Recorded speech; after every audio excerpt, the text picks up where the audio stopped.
Now, for more on Freeland's resignation and all the politics of the day, let's bring in political analyst Stefan Dolgert from Brock University. Stefan, how much does Freeland's resignation hurt the Liberal Party?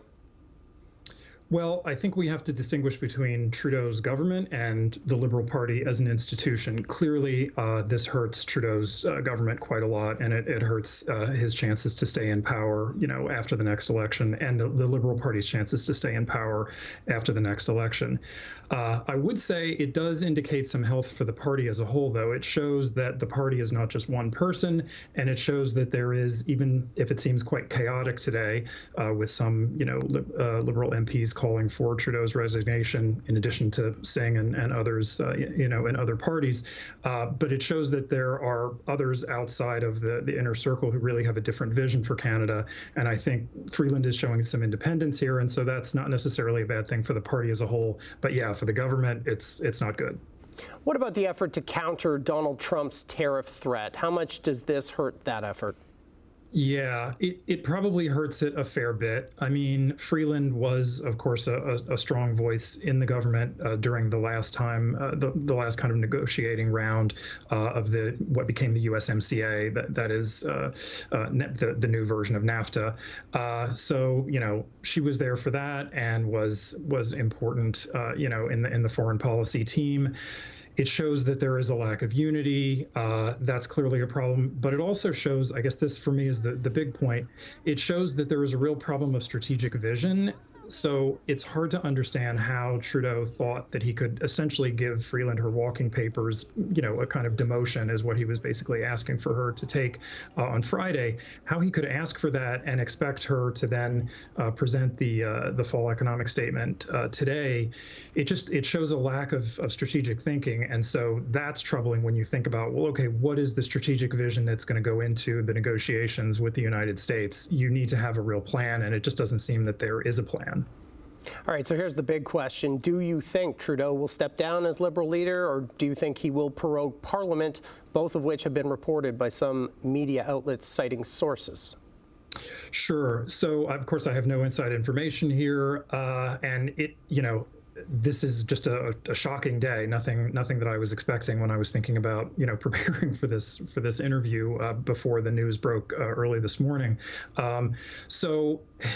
I think a lot depends on what happens with the Liberal caucus. A lot depends on what's going on with the meeting of MPs now.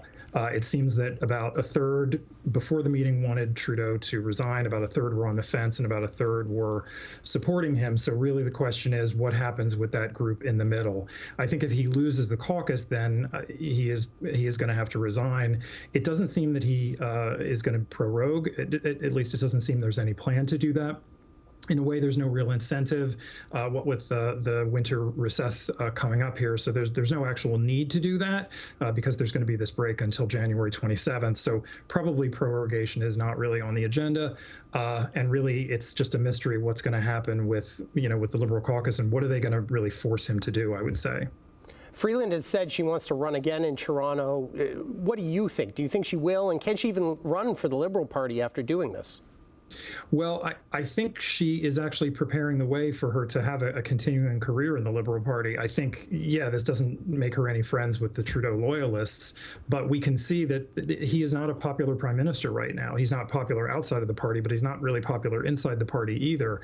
So I think she's really paving her own way here and preparing the way for her to continue. And so it doesn't surprise me that she would run in the future and also possibly seek, leadership positions. Jagmeet Singh called for Trudeau to step down today, but he wouldn't go so far as to say he would support a non-confidence motion. What do you make of that?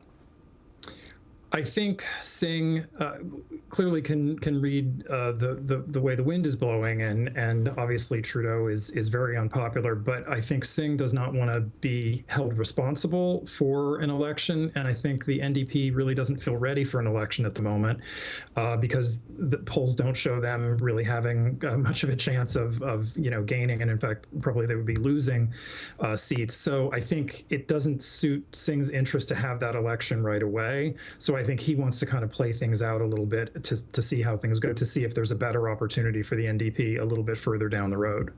That's Stefan Dolgert from Brock University. Stefan, as always, thanks for joining us. Thank you.